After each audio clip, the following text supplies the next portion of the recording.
नई चीज़ें आज सीखने मिलने वाली है।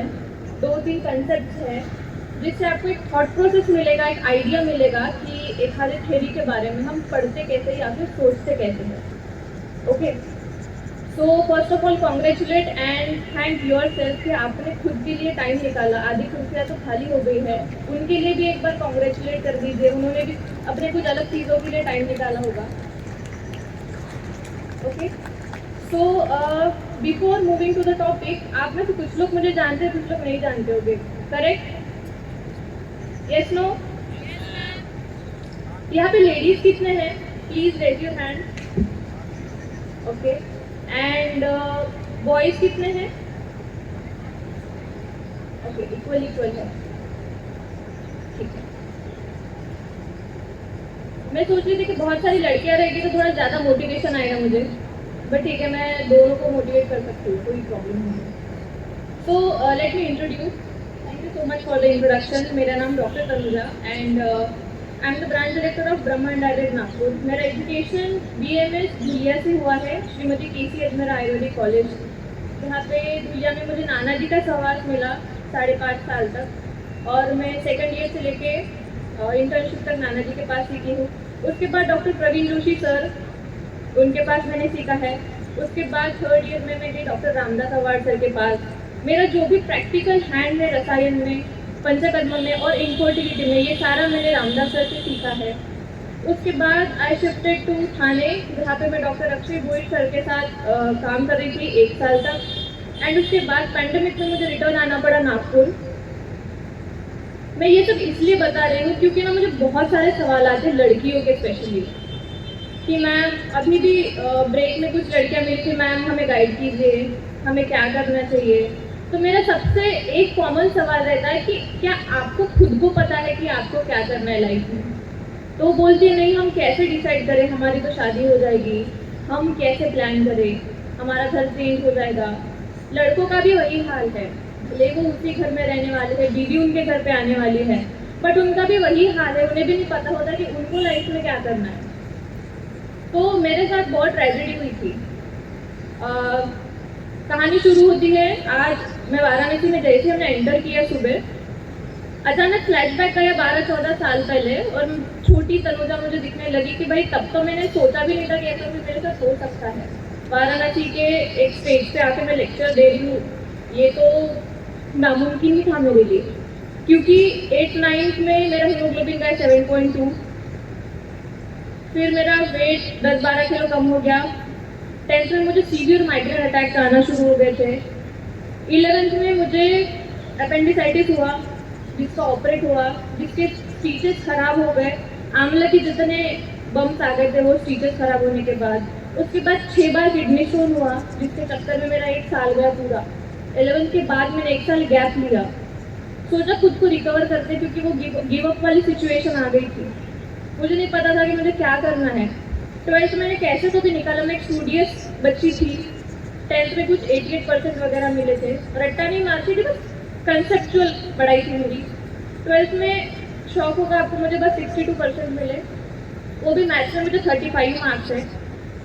और मुझे गर्व है उस बात का कि मैंने मैथ्स को छोड़ दिया उसके बाद, क्योंकि मुझे पहले से ही आयुर्वेद करना था बचपन से।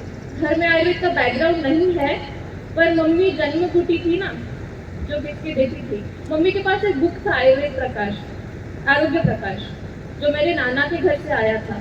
तो बचपन से वो आरोग्य प्रकाश पढ़ के एक जिज्ञासा जागरूक हुई कि नहीं, मुझे आयुर्वेद करना है बड़ा होकर, इसलिए मैंने मैथ्स का ऑप्शन क्विट कर दिया। एंट्रेंस एग्जाम मैंने दिए भी नहीं इंजीनियरिंग के, सिर्फ एसोसिएटी और नीट भी मैं क्रैक नहीं कर पाई, क्योंकि हेल्थ कंडीशन इतनी बैड थी कि मैं अच्छे से खड़े भी नहीं हो पाती थी। उसके बाद एसोसिएटी के थ्रू मेरा नंबर लगा BMS में धुलिया में। कॉलेज देख के तो मैं रोने लगी कि मुझे करना ही नहीं है। फिर मैंने सोचा इससे अच्छा तो मेरा स्कूल था, इससे 4 गुना बड़ा। मैंने सोचा चलो जाने दो, डिग्री तो मिल जाएगी, बाद में देख लेंगे। बट मेरा नसीब इतना अच्छा था कि वहाँ पे मुझे नाना जी मिले। मेरे रूम के अपोजिट साइड में ही प्रवीण सर का क्लिनिक था, 2 गली छोड़ के नाना जी रहते थे, उनका क्लिनिक था। तो सेकेंड ईयर से मैंने वहाँ पे जाना शुरू किया। फर्स्ट ईयर का कॉलेज तो मैंने आधा किया ही नहीं।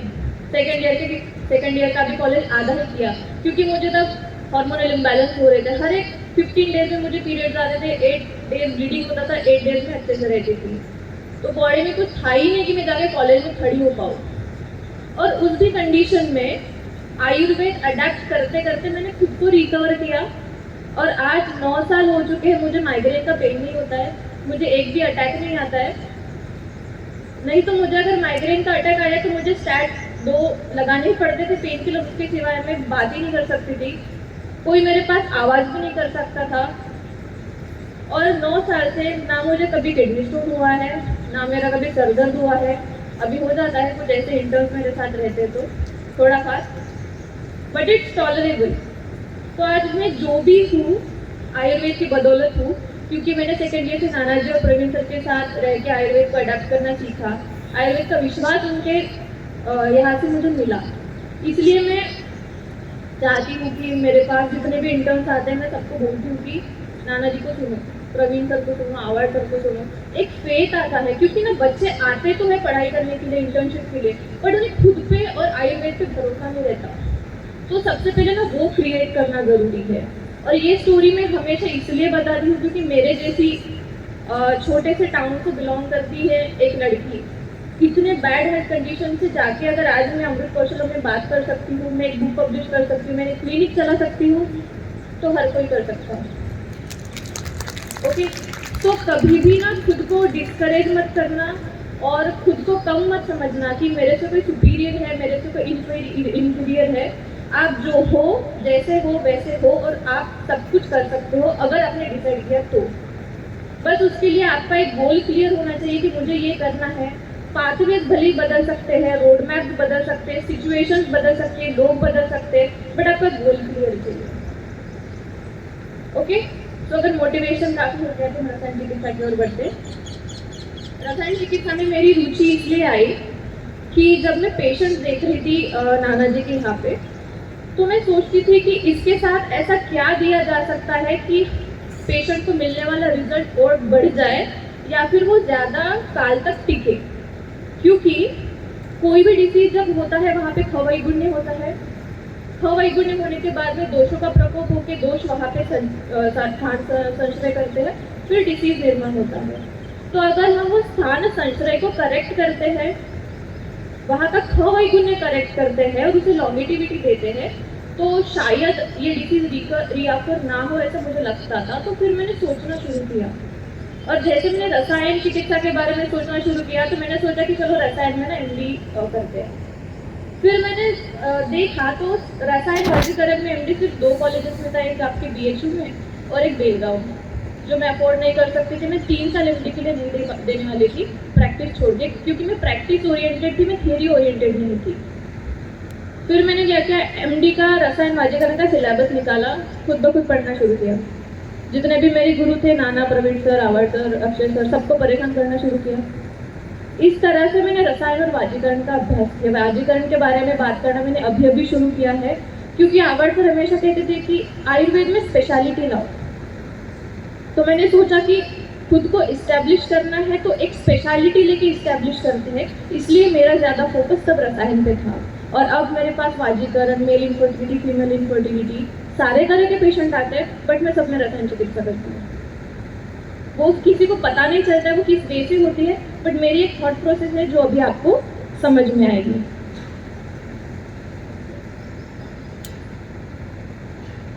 तो आज के लेक्चर से आप 4 टेकअवेज आपको मिलने वाले हैं। नंबर 1, एक बेसिक इंट्रोडक्शन जो आप सबको पता है रसायन चिकित्सा के बारे में, वो शॉर्ट में रिवाइज करेंगे, और हर एक पॉइंट के साथ मेरा पर्सपेक्टिव क्या है रसायन को लेके वो भी मैं ऐड करने वाली हूँ। सेकेंड, व्हाई रसायन चिकित्सा is the need of time, मतलब रसायन चिकित्सा के ऑब्जेक्टिव्स क्या है और क्यों हमें उसे प्रैक्टिस करना चाहिए। नंबर 3, साइंटिफिक एस्पेक्ट ऑफ रसायन चिकित्सा। यहाँ पे हम कुछ रिसर्च की टर्मिनोलॉजी में एक एस्पेक्ट पढ़ने की कोशिश करेंगे, और इसके बाद हम पढ़ने वाले हैं रसायन बियॉन्ड मेडिसिन, जो मेरा सबसे पसंदीदा टॉपिक है, क्योंकि रसायन चिकित्सा ये ड्रग से नहीं जुड़ी है, सिर्फ ड्रग के बियॉन्ड रसायन चिकित्सा है। वो कैसे है वो भी आपको पता चले। Next slide. तो इंट्रोडक्शन में एक एप्पल आपको दिख रहा है ग्रीन, उसका हाफ साइड फ्रेश लग रहा है, हाफ साइड एज हुआ है। विदाउट रसायन ऐसे एजिंग होता है और रसायन चिकित्सा के साथ हम ऐसे ताजे तवाने रहते हैं। तो रसायन की डेफिनेशन आती है रस प्लस अयन, मतलब जिस चिकित्सा से या बाय द मीन्स जिस भी मेडिसिन से, थेरेपी से, ट्रीटमेंट से, बिहेवियर से हमारे रसादी धातु अच्छे से बनते हैं, वो रसायन है। बहुत सिंपल से डेफिनेशन आप सबको पता है। ये ब्रांच डील करता है एजिंग प्रोसेस को डीले करने में, मतलब एंटी एजिंग। उसके साथ ये हमारी इंटेलेक्ट को इंक्रीज करता है। जिस पॉइंट को मैं इंटेलेक्ट ऐसा बोल रही हूँ उसको आप प्लीज ध्यान में रखिएगा, क्योंकि उसका एक लॉजिक मैं एंड में आपको बताने वाली हूँ कि आप रसायन चिकित्सा को अलग पर्सपेक्टिव से कैसे सोच सकते हैं। Prolongation of life and curing of disease, ये कुछ बेसिक चीज़ें हैं जो आपको रसायन के बारे में ऑलरेडी पता है। We are just revising. Next, अब आते हैं रसायन के टाइप्स। रसायन के टाइप्स में सबसे पहला आता है काम्य रसायन। काम्य मतलब एक ऐसा रसायन जो एक स्पेसिफिक पर्पस को सर्व करता है। कामना मतलब इच्छा, डिजायर। तो किसी एक स्पेसिफिक डिजायर को मद्देनजर रखते हुए अगर आप रसायन चिकित्सा करते हो तो वो काम्य रसायन है। नेमिक्टिक, कॉम्बैट स्पेशल कॉज और डिसीज। उसके बाद कुटी प्रावशिक और वाततापिक, ये आपको पता है। कुटी प्रावशिक जहाँ पे बाहर की दुनिया, हवा, पानी, किसी का भी संपर्क ना हो, ऐसी जगह पे जाके रसायन करना। और आता है वाततापिक, जो आउटडोर, हम डे टू डे लाइफ में जो रसायन इम्प्लीमेंट कर सकते हैं वो आता है वाततापिक रसायन। एज पर कंटेंट जो हम रसायन में यूज करते हैं, हम उस टाइप से औषध रसायन, जहाँ पे ड्रग्स, मेडिसिन, हर्ब्स, अवलेहन, ये सारी चीज़ें यूज कर सकते हैं। जब हम औषध रसायन की बात करते हैं, क्या आप बता सकते हो सबसे अच्छा रसायन काम कौन सा कल्पना करती होगी? हमने भेषज कल्पना में ड्रग्स की कल्पनाएं पढ़ी है। स्वरस, गुटी, वटी, रसकल्प, काढ़ा, सवरिष्ठ। तो कौन सी कल्पना सबसे अच्छा रसायन काम करती होगी ऐसा आपको लगता है? एनीवन? सॉरी, स्वरस। स्वरस गुरु होता है डाइजेस्ट होने के लिए। अरिष्ट किसमें हुई? यू आर द करेक्ट, क्योंकि अरिष्ट में होता है अल्कोहल जो इजीली प्रोलिफरेट होता है सेल्स में, जो व्यवाही विकासी है, जिसका एब्सॉर्प्शन बहुत जल्दी होता है। तो वो सेल्स में जल्दी पहुंच के वहाँ पे जो भी डिफॉर्मिटी है उसे करेक्ट कर सकता है। तो आप अगर किसी भी रसायन ड्रग के साथ आसवरिष्ठ अगर अनुपान करके देते हो तो उसका इफेक्ट मल्टीप्लाई हो जाता है। या फिर सिर्फ आसवरिष्ठ ही अगर आपको रसायन करके देना है तो प्लीज पित्त प्रकृति के पर्सन में ध्यान रखिएगा, क्योंकि पित्त वालों को आसवरिष्ठ रसायन काल में दोगे तो उनको एसिडिटी होगी। तो कफ प्रकृति वालों को आप दे सकते हो, वात पित्त में आपको ध्यान रखना पड़ेगा, या फिर किसी रसायन ड्रग के साथ आसवरिष्ठ देना पड़ेगा। भस्म भी बहुत अच्छा रसायन काम करते हैं, क्योंकि वो भी बहुत माइक्रो लेवल के होते हैं। उसके पार्टिकल्स, नैनो पार्टिकल्स, वो एब्जॉर्ब होने में बहुत ज़्यादा ईजी होते हैं। उसके बाद आहार रसायन जो फूड के थ्रू होता है, एंड आता है आचार रसायन जो मेरा सबसे फेवरेट पार्ट है। एज पर मोटो 2 टाइप के रसायन आते हैं, स्वास्थ्य से ऊर्जस्कर एंड वादी प्रशमन। जो हमारे स्वास्थ्य को इम्प्रूव करने में मदद करता है वो स्वास्थ्य ऊर्जस्कर, और जो व्याधि को प्रशमन करने में मदद करता है। तो हम दोनों मोटो से रसायन चिकित्सा में ड्रग्स को इस्तेमाल करके ट्रीट कर सकते हैं पेशेंट को। या फिर अगर हमें हेल्दी रहना है, 20 से 40 साल के बीच में अगर आप हर साल रसायन लेते हो तो आप 60 में भी 25-30 के लग सकते हो। लास्ट 4 ईयर्स में खुद रसायन चिकित्सा ले रही हूँ। एक जलगांव में सर है नरेंद्र गुजराती सर, वो लास्ट 13 to 14 ईयर से हर साल श्रावण में रसायन चिकित्सा करते हैं और बहुत ट्रिमेंडस रिजल्ट्स है। वाक्सिद्धि जैसे भी रिजल्ट्स हमें दिखते हैं, बट उसमें यह है कि हमें आचार रसायन पर बहुत ज़्यादा फोकस करना पड़ता है, क्योंकि रसायन करते वक्त आचार रसायन हमारे मन पे कंट्रोल करने वाला है। और मन में सत्व रजतम 3, मैं त्रिगुण ही कहूँगी अभी, उसे दोष और गुण हम बाद में करेंगे डिस्क्राइब।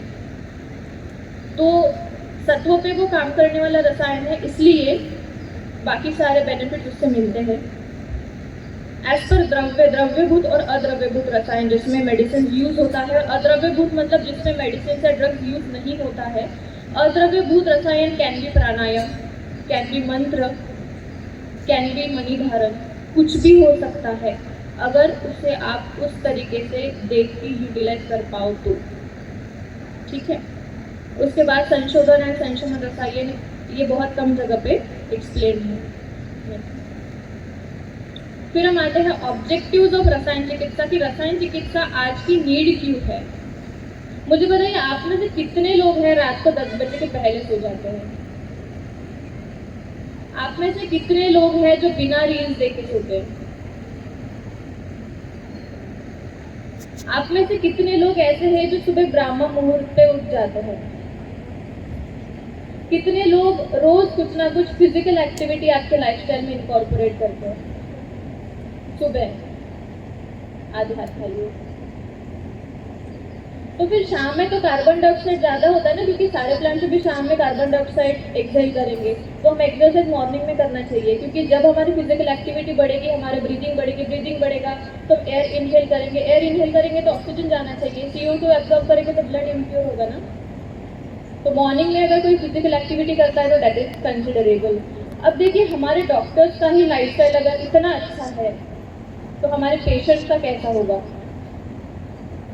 तो अभी जो मॉडर्नाइजेशन हो रहा है लाइफस्टाइल का, जितना स्ट्रेसफुल और कॉम्पिटिटिव अभी कल्चर चल रहा है और जिस तरह के फूड हैबिट्स हम फॉलो कर रहे हैं, उसके बाद हमारे बॉडी में डीजनरेटिव चेंजेस बहुत जल्दी होते हैं। मेरे जैसे चश्मे हर एक को लग जाते हैं। फिर एजिंग प्रोसेस है जो फास्ट हो जाती है ड्यू टू बैड लाइफस्टाइल। इसका रीजन मैं आपको क्यों हो रहा है इसका कॉज में अगले पॉइंट में देने वाली हूँ। हमारी इम्यून सिस्टम वीक हो जाती है। बहुत सारे पेशेंट आपके पास आते हैं ना जिनका basic cause factor mental health पे रहता है। बहुत सारे पेशेंट हैं जो कंप्लेंट और कुछ नहीं रहता है, बस उनको यह है कि स्ट्रेस है, एंग्जाइटी है। वो तो एंग्जाइटी और डिप्रेशन इतने इजीली बोल देते हैं कि वो उसके पॉकेट में ही पड़ा है, मतलब हर एक के डिप्रेशन और एंग्जाइटी। उनको पता भी नहीं कि क्लिनिकल एंग्जाइटी क्या होता है। सर मुझे एंग्जाइटी हो रहा है, मैम मुझे डिप्रेशन आया है। तो मेंटल हेल्थ ही हर एक का कंसर्न अभी बन चुका है, और अगर मन चंगा नहीं है तो आपकी हेल्थ चंगी नहीं रह सकती। तो वीक सत्व ये आज के कल्चर में बहुत बड़ा प्रॉब्लम है, जो सारे डिजीज की एक वजह बन चुका है। और इन सारे कारणों की वजह से एक इंडिविजुअल की हेल्थ डिग्रेड हो रही है। और अगर इसे कॉम्बैट करना है तो हमें क्या करना है? हमें रसायन चिकित्सा करनी है, क्योंकि हम वेट तो नहीं कर सकते ना कोई डिजीज हमें हो जाए फिर हम रसायन चिकित्सा करें। ठीक है, मैंने एक पॉइंट बताया नहीं, जैसे मैंने कहा कि हमें इस पे रसायन चिकित्सा करनी चाहिए। जब मैंने टाइप्स बताए थे रसायन चिकित्सा के, उसके अलावा मैं खुद कुछ रसायन चिकित्सा के टाइप्स मेरे प्रैक्टिस में प्रैक्टिस करती हूँ। एक है ऑर्गन स्पेसिफिक रसायन। मेरे पास अगर कोई लीवर का पेशेंट आता है तो मैं सिर्फ लीवर के लिए रसायन कर सकती हूँ। मेरे पास कोई हार्ट वाला पेशेंट है तो ऑर्गन के लिए रसायन चिकित्सा हो सकती है। ऐसे हर एक ऑर्गन के लिए रसायन चिकित्सा हो सकती है। हमारे सप्त धातु, एक एक धातु के लिए भी रसायन चिकित्सा हो सकती है। और इसके ना कुछ स्टडीज हैं मैं जो आपको बताती हूँ। जैसे मैंने अभी बात करी डीजनरेशन की, एक पेशेंट था, मेरे पास उसका वीडियो है बट मैं पीपीटी में ऐड नहीं कर पाई कुछ टेक्निकल चीज़ों की वजह से। संदिग्धवाद का पेशेंट है जो मेरी बाहर के ओपीडी में आता था। उसकी हिस्ट्री में है टोबैको और अल्कोहल का कंजप्शन। तो जिस दिन वो आए, मैंने कंसल्ट किया, मैंने उनको बोला सर आपको टोबैको और अल्कोहल छोड़ना पड़ेगा, क्योंकि क्या होता है, हम अगर संधिवात को देखते हैं पर हम सिर्फ वात नहीं देख सकते, हमें पित्त भी देखना पड़ता है। क्योंकि वात का प्रकोप अकेला नहीं होता है, या तो पित्त की वजह से होगा या तो ऑब्स्ट्रक्शन के वजह, धातुक्षय से भी होता है, मार्गावरोध से भी होता है, लेकिन पित्त प्रकोप से भी वात प्रकोप होता है। जैसे वो पेशेंट स्मोक और अल्कोहल इसका डेली था। स्मोकिंग और अल्कोहल की वजह से उसका ब्लड का पीएच क्या है हमारे अराउंड 7 to 7.4 ब्लड होता है अल्कलाइन। जैसे जैसे हम हमारे डाइट में एसिडिक फूड लेने लगते हैं या फिर स्मोकिंग, अल्कोहल, टोबैको, वेप, ऐसी सारी चीज़ें अगर कंज्यूम करते हैं तो हमारे ब्लड का पीएच अल्कलाइन से एसिडिक होने लगता है। अगर ब्लड का पीएच एसिडिक हुआ तो यही ब्लड सारे बॉडी में सर्कुलेट होने वाला है।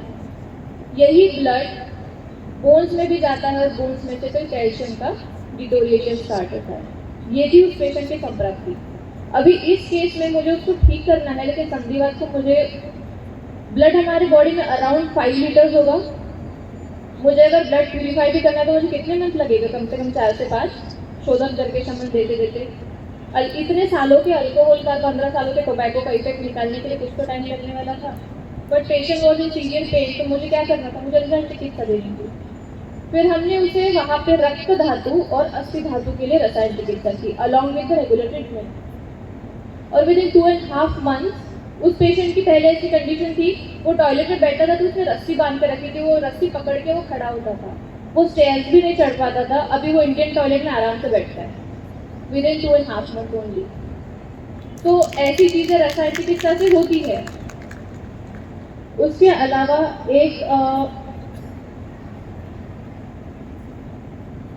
एक था पेशेंट एलर्जिक राइनाइटिस का, वातज प्रतिशाई का एक पेशेंट था। 22 साल का एक लड़का जो इंजीनियरिंग कर रहा है, एंड उसे बचपन में अस्थमा की हिस्ट्री थी। उसको बहुत बार अस्थमा हो चुका था, वो नेबुलाइजर लेना, वो सारी चीज़ें करके बॉडी में वात प्रकोप बहुत हो गया था। अभी ऐसी उसकी कंडीशन थी कि वो सुबह उठने के बाद 400 से 500 छींकता था, पहले छींके भी था। छींकने के बाद उसको ये नेजल बहुत सारे पेन करने लगते थे।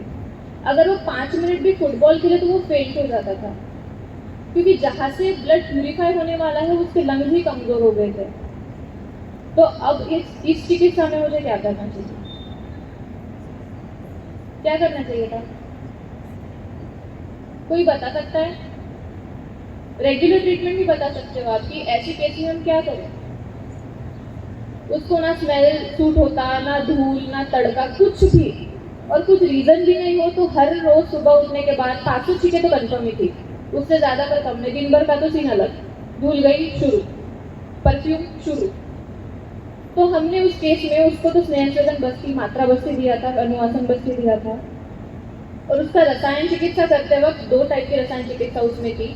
एक थी रक्त धातु पे और दूसरी थी लंग्स पे, क्योंकि शोणित फेन प्रभाव फुफ्फुसा, करेक्ट। हमारे फुफ्फुस बनते हैं रक्त के फेन से, तो जहाँ पे मुझे रक्त पे भी काम करना था प्रसादन के लिए और लंग्स को बल देने के लिए भी काम करना था।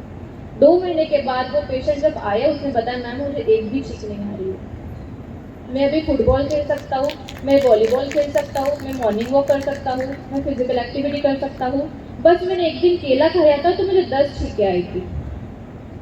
अभी उसका मेडिसिन हमने टेपर करके बंद कर दिया, he is well and good. उसको नेबुलाइजर नहीं लगता है, उसको ब्रोंकोडायलेटर पे था उसको वो भी नहीं लगता है।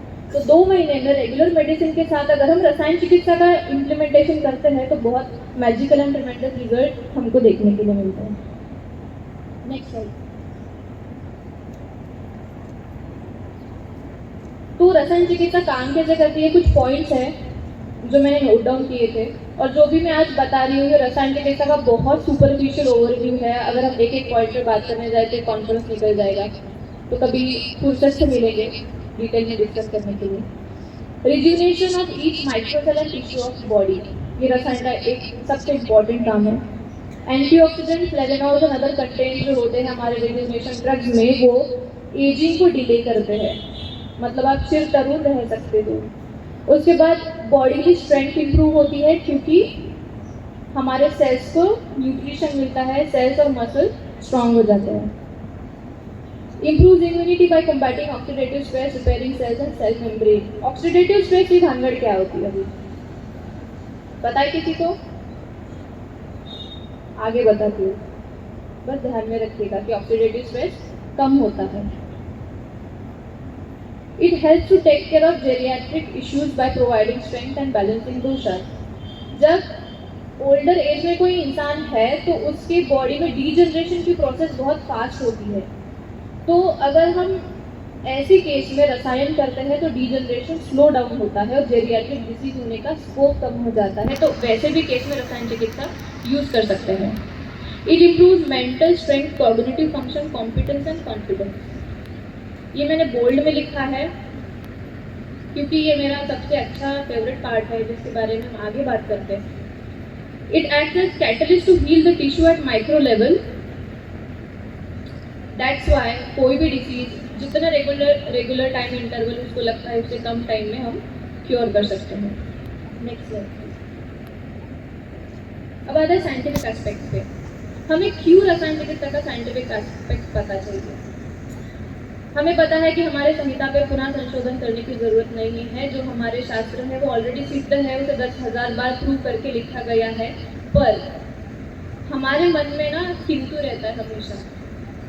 मैं आपको ये सब चीज़ें इसलिए बताने वाली हूँ साइंटिफिक, क्योंकि अगर आपको पता रहे ना कि आपका जो रसायन ड्रग है वो पेशेंट के शरीर में जाके क्या करने वाला है, तो आप उतने कॉन्फिडेंस के साथ पेशेंट को वो ड्रग दोगे। हमारी चिकित्सा का रिजल्ट तब आता है जब वैद्य को अपने शास्त्र पर विश्वास हो, पेशेंट को वैद्य पर विश्वास हो और पेशेंट को खुद की दी हुई ट्रीटमेंट पे विश्वास हो, तब अच्छा रिजल्ट आता है। और हमें अगर माइक्रो लेवल तक पता है कि हमारी ट्रीटमेंट किस लेवल तक काम करती है और कैसे करती है, तो हमारा कॉन्फिडेंस बढ़ जाता है और इसी विश्वास का रिजल्ट पेशेंट में दिखता है। इसलिए मैं आपको ये सारे कंसेप्ट यहाँ पे बताने की कोशिश कर रही हूँ। इसमें डिटेल्स में सिर्फ हम एंटीऑक्सीडेंट का कॉन्सेप्ट देखेंगे क्योंकि बाकी बहुत वास्ट है। तो रसायन चिकित्सा काम करती है, उसको साइंस कुछ इस तरह से मानते हैं कि वो एंटीऑक्सीडेंट प्रोवाइड करते हैं, वो इम्यूनोमॉड्यूलेटरी एक्शन से काम करते हैं, वो एडेप्टोजेनिक एक्शन से काम करते हैं। इम्यूनोमॉड्यूलेशन हमारी आमलकी भी करती है, गुड़ुची करती है, यष्टि भी करती है। एंटीऑक्सीडेंट इन तीनों में भी है। Adaptogenic ashwagandha, anabolic action nootropic, cytoprotective, haematopoietic, nutritive, anti stress and bone marrow proliferation. इसके अलावा और भी चीज़ें हैं जिस तरह से हमारी रसायन चिकित्सा काम करती है, ऐसा साइंस में प्रूव कर चुके हैं। नेक्स्ट, हम अभी जा रहे हैं एंटीऑक्सीडेंट से। यहाँ पे आपको दो डायग्राम दिख रही है। ये है ऑक्सीजन का एटम, ऑक्सीजन का molecular weight is 8, am I correct. उसके फर्स्ट ऑर्बिट में 2 इलेक्ट्रॉन्स होते हैं, सेकेंड ऑर्बिट में 6 इलेक्ट्रॉन्स। थोड़ा सा केमिस्ट्री में हम जा रहे हैं, बट प्लीज ध्यान से सुनिएगा। आपको एंटीऑक्सीडेंट ऐसा समझ में आएगा कि जिंदगी में आपको कभी फिर से पढ़ने की जरूरत नहीं पड़ेगी। तो ये है एक नॉर्मल ऑक्सीजन का एटम और आपको इसके बाजू में एक दिख रहा है एबनॉर्मल ऑक्सीजन का एटम, जहाँ पे आउटर शेल में एक इलेक्ट्रॉन कम है। हमारी बॉडी में जितने भी सेलुलर लेवल पे फंक्शंस होते हैं, मेटाबॉलिज्म, कैटाबॉलिज्म, एनाबॉलिज्म जो भी होता है, उसके अंदर जब ये प्रोसेस होती है तो ऐसे फ्री रेडिकल्स क्रिएट होते हैं अपने आप, बाई प्रोडक्ट। ये बाई प्रोडक्ट, ये atom oxidatives O minus, OH minus, NO3 minus, ऐसे अलग अलग टाइप के एटम हमारे सेल्स में बाई प्रोडक्ट करके निर्माण होते हैं, जिनमें एक इलेक्ट्रॉन की कमी है आउटर शेल में। ओके, तो ये एटम है अनस्टेबल। ये एटम क्या करता है, नेक्स्ट स्लाइड प्लीज। अगर किसी एटम की बाहरी शेल में एक इलेक्ट्रॉन कम है तो वो क्या करता है, हमारी बॉडी में जो सेल्स है वो भी तो एटम प्रोटॉन से बने, प्रोटॉन इलेक्ट्रॉन न्यूट्रॉन से बनी, वो भी सेल से बनी है। वो क्या करता है, हमारे सेल्स में जो एटम है उसके आउटर शेल में से एक इलेक्ट्रॉन ले लेता है। ये देखिए रेड वाला जो राक्षस जैसा है वो free radical,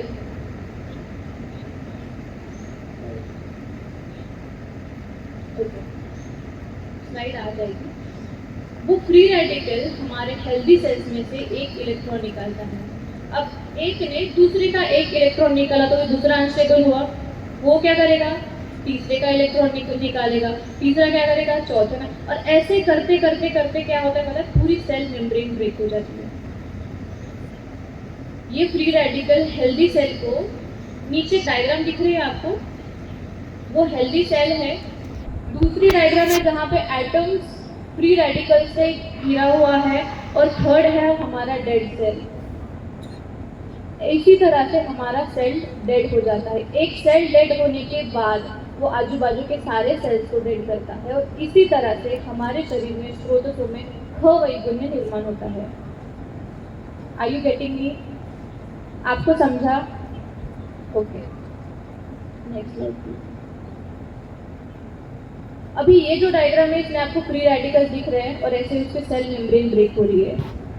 cell membrane break होने की वजह से टिश्यू डैमेज होगा, टिश्यू डैमेज होने की वजह से खवैगुण्य निर्माण होगा और हमारी बहुत अच्छी जो लाइफस्टाइल है उसके चलते हुए हमारी बॉडी में जो भी दोषों का प्रकोप होगा वो सारे दोष जाके उस खवैगुण्य में संश्रित होने वाले हैं, जिससे व्याधि की निर्मिति होगी।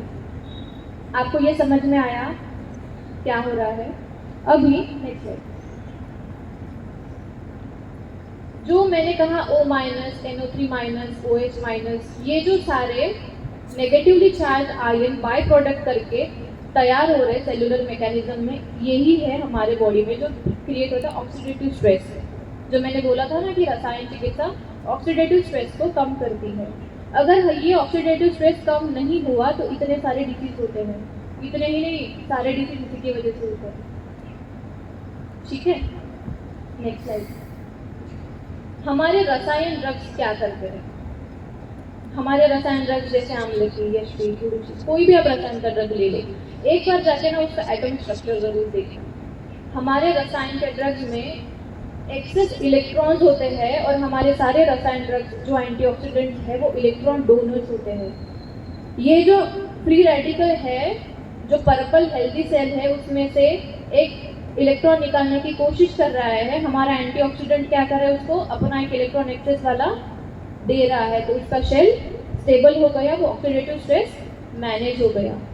इसी तरह से जब हम रसायन ड्रग का सेवन करते हैं तो हमारी बॉडी में जितना भी ऑक्सीडेटिव स्ट्रेस निर्माण होता है उसे ये बैलेंस करता है, और ये ना बढ़ने की वजह से खवैगुण्य से लेके पूरी संप्राप्ति नहीं होती है। अभी आपको समझा कि रसायन चिकित्सा का ये एंटीऑक्सीडेंट फैक्टर कैसे काम कर रहा है।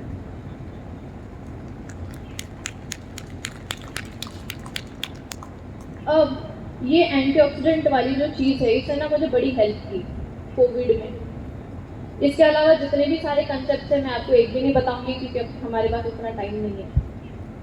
नेक्स्ट कभी लेक्चर होगा तो हम दूसरा अडेप्टोजेनिक लेके आएंगे, ठीक है। तो हमारे सारे रसायन ड्रग्स है ना, उसमें एक दो तीन अनपेयर्ड एक्सेस इलेक्ट्रॉन्स होते हैं। आम्लकी में क्या होता है? आम्लकी में क्या होता है? Ascorbic acid, vitamin C. घर पे जाके एस्कॉर्बिक एसिड का एटॉमिक स्ट्रक्चर एक बार देख लेना। उसमें 3 आपको free positively charge atom oxygen molecules मिलेंगे जो अपना इलेक्ट्रॉन डोनेट कर सकते हैं। मतलब एक एटम 3 ऑक्सीडेटिव स्ट्रेस वाले नेगेटिव एटम को सेटल करता है। कोविड में मैंने जब क्लिनिक लॉन्च किया ना तब फुल लॉकडाउन था। जैसे सारी लड़कियां मुझे बोलती है कि मैम हम कैसे करें, हमारी तो शादी होगी, ये होगी, वो होगा। हम ना एक आध इंसान के सिर्फ सक्सेस वाली स्टेज देखते हैं, हम पॉजिटिव साइड देखने की कोशिश करते हैं, उसकी नेगेटिव साइड कभी नहीं देखते कि उसके भी लाइफ में प्रॉब्लम आया होगा। मैं लड़की नहीं हूँ, मुझे सोसाइटी का प्रेशर नहीं था शादी करने के लिए। अभी मैं 27 मुझे 28 रनिंग है। परसों मेरे एंगेजमेंट है 2 दिन बाद। मेरे घर वालों ने नहीं बोला मुझे कि शादी करो, वो तो 4 साल पहले से बोलते आ रहे हैं। बट आप अपना डिसीजन मेकिंग कितना स्ट्रॉन्ग रखते हो ना, इस पे डिपेंड करता है कि आपकी ग्रोथ कैसे होने वाली है। तो इसलिए मैं थाने भाग गई थी 1 साल के लिए, क्योंकि मुझे बचना था, क्योंकि मुझे चाहिए था कि मैं खुद पहले अपने पैर पे कुछ कर पाऊँ अपने दम पे, फिर मैं शादी कर लूँगी। थाने जाने के बाद कोविड में आई केम बैक टू नागपुर, मतलब घर आई। मैं चंद्रपुर डिस्ट्रिक्ट में छोटा सा गाँव है जिसकी लोग संख्या मुझे लगता है 25,000 होगी। वहाँ पे मैं 4-5 मंथ्स घर पे रही, फिर वही चीज़ शुरू हो गई। तो फिर मैंने सोचा, मैंने मेरे सर को बोला, अक्षय सर को, नहीं सर मुझे क्लिनिक डालना है, मुझे नहीं रहना है घर पे, मैं नहीं रह सकती क्योंकि मुझे प्रैक्टिस करना है, मैं नहीं रहने वाली। तो मैंने सोचा कि चलो एक 1 RK वगैरह लेके OPD स्टार्ट करते हैं। तो ऐसे करते करते फिर हमने नागपुर में पूरा 2 BHK में पंचकर्म का सेटअप शुरू कर दिया। जिस दिन इनॉग्रेशन था, मेयर आने वाले थे इनॉग्रेशन में, मेयर ने खुद ने लॉकडाउन लगा दिया, कंप्लीट लॉकडाउन, सैटरडे संडे। फिर हमने अपना फॉर्मल इनफॉर्मल जो भी है वो किया। नेक्स्ट डे से क्लिनिक स्टार्ट हुआ और यू वोंट बिलीव इतने कोविड के पेशेंट्स हमने ट्रीट किए बाय द टाइम, जब तक वो पैंडेमिक ख़त्म नहीं होता। वेंटिलेटर से लेके सारे पेशेंट्स। और यहाँ पे सबसे मुझे कॉन्फिडेंस क्यों आया पता है? क्योंकि कोविड में ना डीजनरेशन था और वो बहुत फास्ट होता था। दूसरी चीज़, जो इंसान मेंटली अनस्टेबल है ना वो जल्दी अफेक्ट होता था। और तीसरी चीज़, उसमें ऑक्सीडेटिव स्ट्रेस ज़्यादा क्रिएट होता था। वहाँ तब कोविड का कोई रिसर्च पेपर नहीं था, बट हमने खुद पढ़ लिया, सोचने की कोशिश की, एनालाइज करने की कोशिश की कि हो क्या रहा है, क्योंकि तब पंचकर्मा नहीं कर सकते थे। मेरे क्लिनिक का रेंट और बाकी सब 1,20,000 का खर्चा मैं कहाँ से निकालती। देर आर चैलेंजेस, क्लिनिक खड़ा करना इजी बात नहीं है, उसे चलाना। तो फिर हमने कोविड के पेशेंट्स ट्रीट करना शुरू किया, डोर स्टेप सर्विस। कुछ ऐसे पेशेंट थे, वहाँ पे मैंने सारे रसायन ड्रग्स का यूज़ किया कोविड में। आंवला की घन एक बहुत मैजिकल ड्रग मैंने तब नोटिस किया, क्योंकि आंवला की में एक आंवला में आपके 10-12 लिंसी से भी ज़्यादा विटामिन सी होता है। घन कैसे बनता है? किसी भी द्रव्य को, किसी भी मेडिसिन का अगर हम स्वरस बनाते हैं, फिर उसे जलाते हैं धीरे धीरे धीरे, तो वो गाढ़ा हो जाता है। गाढ़ा बनने के बाद जब उसकी टैबलेट बनती है, वो होता है घन। तो आप सोचिए कि आमलकी के घन में विटामिन सी का कितना कॉन्सेंट्रेशन होगा, करेक्ट। और उसमें भी आमलकी के घन में हमने भस्म डाल के उसका मर्दन करके उसको कोविड के पेशेंट में यूज किया। यू वोंट बिलीव, जिसका एक पेशेंट था, 38 एज था उसका, मल्टी स्पेशलिटी हॉस्पिटल में लास्ट 15 डेज से एडमिट था। 15 दिन के पहले उसने मेरे को फाइल भेजी एक रिलेटिव के हाथ से। मैंने बोला कि हम ट्रीटमेंट स्टार्ट करते हैं, बट वो मल्टी स्पेशलिटी वाले आयुर्वेद की मेडिसिन को अलाउ नहीं कर रहे थे। मैंने बोला इट्स ओके, योर चॉइस, अभी मैं कुछ नहीं कर सकती हूँ। मुझे लगा था वो पेशेंट मेरे घर के पास का था, डिस्चार्ज हो गया होगा, बट 15 दिन बाद फिर से उसका कॉल आया मेरे पापा को कि आप बोलो तनुजा को, फिर वो ट्रीटमेंट कर रहे हैं, हम पेशेंट को मेडिकल में शिफ्ट कर रहे हैं, क्योंकि उसका ओपो भी 60 तक आ गया है। अभी वो बोल रहे कि ये नहीं जी सकते, मतलब उसकी गारंटी नहीं है, हार्डली 12 आवर्स तक ही वे सर्वाइव। तो फिर हमने रात को 9 बजे उस पेशेंट को मेडिसिन भेजे। तब तो नींद हराम हो चुकी थी, इतने फोन, इतने कॉल्स, क्योंकि हमें भी मॉनिटर करना पड़ता था कि कितना ऑक्सीजन लेवल है, हमें डोज कितना बढ़ाना है, कितना कम करना है। रात को 9 बजे मेडिसिन भेजने के बाद मैंने बोला कि सर 1-1 घंटे में बस मेडिसिन देते रहिए, मुझे सुबह 7 बजे अपडेट चाहिए। 7 बजे आया कि सर मैम कोई चेंज नहीं है। मैंने बोला still continue the medicine with same dose. मैंने बोला शाम में 7 बजे अपडेट चाहिए। शाम में 7 बजे फ़ोन ही नहीं आया। मैं घबरा गई, मैंने असिस्टेंट को बोला देखो एक बार कॉल लगा के, कुछ प्रॉब्लम है क्या। तो वो बोले कि नहीं मैम, ऑक्सीजन सैचुरेशन तो बढ़ गया है, वेंटिलेटर निकाल दिया है, अभी 8 लीटर पे चल रहा है। आई वॉज शॉक कि वो मेरा पहला वेंटिलेटर का पेशेंट था। फिर मैंने डोज रिड्यूस किया और 5 दिन में उस पेशेंट का oxygen saturation was 90+। 6th day पे वो पेशेंट डिस्चार्ज होकर घर पे गए। उसका भी वीडियो टेस्टिमोनियल रह गया आते आते, नहीं तो वो भी मैं लेके आ रही थी। और ऐसे बहुत सारे पेशेंट हैं जहाँ पे मैंने ये सिर्फ एंटीऑक्सीडेंट वाली थ्योरी दिमाग में रख के ट्रीटमेंट किया और पेशेंट बहुत सारे ठीक होते रहे कोविड में, एक भी पेशेंट गया नहीं। सो ये था रसायन चिकित्सा का एंटीऑक्सीडेंट वाला पार्ट। ऐसे एडेप्टोजेन है जो हम, जहाँ पे हमारे ब्रेन में स्ट्रेस है, न्यूरॉन्स में स्ट्रेस है, वहाँ पे एडेप्टोजेनिक ड्रग यूज करते हैं, जैसे अश्वगंधा। तो अश्वगंधा का एडेप्टोजेनिक स्टडी आप घर पे कर सकते हो। अभी मैं जो आपको बताने, नेक्स्ट रसायन बियॉन्ड मेडिसिन। ये अब तक हमने जो भी रसायन चिकित्सा देखी, ये बहुत कम पार्ट था। अभी जो हम देखने वाले ये सबसे इम्पोर्टेंट पार्ट है। जैसे मैंने आपको कुछ चीज़ें नोटिस करने के लिए बोली थी, मेधा, इंटेलेक्ट, सत्व, मेंटल हेल्थ। हमारी ओपीडी में आपने अगर पेशेंट देखे होंगे तो जो पेशेंट मेंटली स्टेबल है उसे ट्रीट करना ना बहुत इजी होता है, क्योंकि वो कोऑपरेटिव होता है, वो इंस्ट्रक्शंस फॉलो करता है और वो खुद को लेके पॉजिटिव भी होता है कि मुझे ठीक होना है। और कई पेशेंट्स ऐसे होते हैं ना जो मेंटली ऑलरेडी डिस्टर्ब है, जो इंस्ट्रक्शंस भी नहीं फॉलो करते, जिन्हें ठीक करना में मुश्किल हो जाता है। आपने भी देखा होगा कि मेंटल स्टेबिलिटी हमारे ट्रीटमेंट में मैटर करती है, करेक्ट। और ये है हमारा सत्व। हम लिखते हैं ना केस पेपर में, पेशेंट अल्प सत्व है, अच्छे सत्व का है, तो ये सत्व भी बहुत मैटर करता है। बट रसायन चिकित्सा में इसका क्या रिलेशन है वो देखते हैं। नेक्स्ट कृष्ण भगवान लिखे क्या? ये श्लोक है भगवत गीता के 14वें अध्याय का 5वां श्लोक। यहाँ पे श्री, ये जो मैंने इंग्लिश में लिखा है ना, ये बस आपके अंडरस्टैंडिंग के लिए इजी लैंग्वेज में लिखा है। इस श्लोक का मतलब सिर्फ इतना नहीं है, ठीक है। यहाँ पे श्री कृष्ण भगवान बता रहे हैं अर्जुन को कि जो हमारी भौतिक प्रकृति है, जो हमारा देह है, ये रज सत्व और तम से बना हुआ है। और यही रज सत्व तम एक अविनाशी आत्मा को विनाशी शरीर में बांध के रखते हैं। अगर हमारे शरीर में रज सत्व तम नहीं होता या फिर रजतम भी नहीं होता तो हम तो समाधि लेके निकल चुके होते मोक्ष करके, करेक्ट। तो रज सत्व तम करेक्ट क्वांटिटी में होना, ये हमारे आत्मा को हमारे शरीर से बांधे रखता है। और यही कृष्ण आगे बोलते हैं कि यही 3 गुण है सुख का और दुख का। अभी कोई भी ग्रंथ संहिता हम पढ़ने जाते हैं, कोई भी वेद अगर आपको पढ़ना है, उसका ना मीनिंग निकालने की कोशिश करो। जैसे वेदों में बताया गया है कि एक आहुति है जहाँ पे पहले सूर्य को आहुति दी है, फिर अंबर पीयूष को आहुति दी, फिर उन्होंने पानी को आहुति दी, फिर फूड को आहुति दी।